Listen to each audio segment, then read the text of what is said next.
You've taken that diet that you started and you've turned it into a lifestyle, which should be the end goal for everybody, because it's going to be that set of actions and habits that you're actually able to sustain and that you're actually able to stay consistent with that are going to get you across that finish line and allow you to keep the results that you're trying to get right now. Welcome back to the channel. I'm Melissa. This is Ponytail Boy.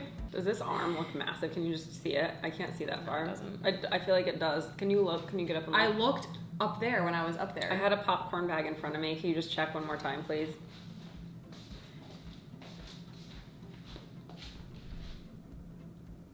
No. That's not a confident. I'm no. saying no, you look good. Stop. What is wrong with that color sweater? That all of a sudden your arms gonna look big in that sweater? Does it look big in all the sweaters? No, that's what I'm saying. You've been wearing sweaters all day. This one just highlights it. Can I have that napkin? No. Give me the napkin, please. We have to go. We don't have a lot of memory on this. Welcome back to the channel. I'm Melissa and this is Jessica. In this video, we're going to talk about why slashing your calories January 1st is going to make you fatter. But before we get into the video, go ahead, like, subscribe, hit the bell. Rapid fire. I know. Okay. What happens? Why are you going to gain weight if you slash your calories January 1st? Okay, so you're not going to gain weight if you slash your calories January 1st. That's not necessarily true. But what is true is that you are going to gain weight if your only focus is on how low can you slash your calories come January 1st. Especially coming from the holiday season, and then where like you ate all this like overindulgent food, and then like the magic month of January comes, you slash your calories, you're not gonna be able to sustain it because you're gonna be miserable. You're gonna be hungry. It's just like, it's just not a sustainable approach. And because of that, you're going to eventually cave. You're gonna eat a bunch of stuff. Here we are yet again. You didn't stick to your New Year's resolution, and the pendulum's gonna swing, and you're gonna gain all your weight right back. So that was like the quick and dirty version. Let's unpack that a little bit. YouTube video's over, bye. Yeah, exactly like Melissa said, right? You just come from a time of year where it's probably one of the most indulgent times of the year. You're, having all of these yummy foods and treats and drinks and all of the things, and then January 1st comes, and like cold turkey, right? Imagine like you're a chain smoker, 2 packs a day, and then all of a sudden January 1st, you're like, I'm just not gonna smoke ever again.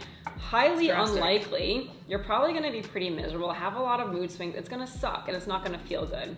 And the other problem is that, like Melissa said, when you drop your calories like super drastically and you overcommit to, starving or overcommit to exercise or all of the other things that we tend to do in January, like when we recommit to our fitness goals, it's something that we always kind of like do these things that are short-lived. It's things that you can't sustain for longer than a couple of weeks or a couple of months. And you know that realistically, you'll never be able to turn it into a lifestyle.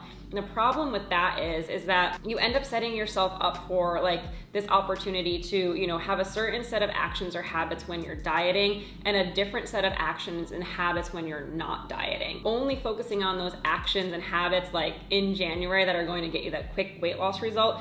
If it's not something that you can continue to do after you get the weight loss result, then you're going to end up gaining all the weight back. I like to think of it as, instead of like looking at January as like, what can I cut out? Look at it as like, what can I add to my life? And so when you're thinking about it that way, it's like, I'm gonna add a sustainable diet to my life. I'm gonna add some more movement in. I'm gonna drink more water. Now you're like adding things versus like, I'm gonna restrict all fun and make it more of like an obligation to do this versus like, I'm actually looking forward to doing this. And hopefully, if you're new here, hopefully this will be the last year where you'll have to look at January in this light. Because if you end up doing this and you end up making this into a lifestyle, next year you won't be in the situation where you're thinking like, what can I add to January to make lifestyle changes? You're already changing your life and you're already just kind of living it out. You've taken that diet that you started and you've turned it into a lifestyle, which should be the end goal for everybody, because it's going to be that set of actions and habits that you're actually able to sustain and that you're actually able to stay consistent with that are going to get you across that finish line and allow you to keep the results that you're trying to get right now. Hope that was helpful for you. If you already jumped on the bandwagon and came up with a diet where you did slash your calories, it's not too late. All you have to do is just find a sustainable diet approach. For us, it's calorie cycling. So if you have any questions or you need help with calorie cycling, just comment below and we're happy to help.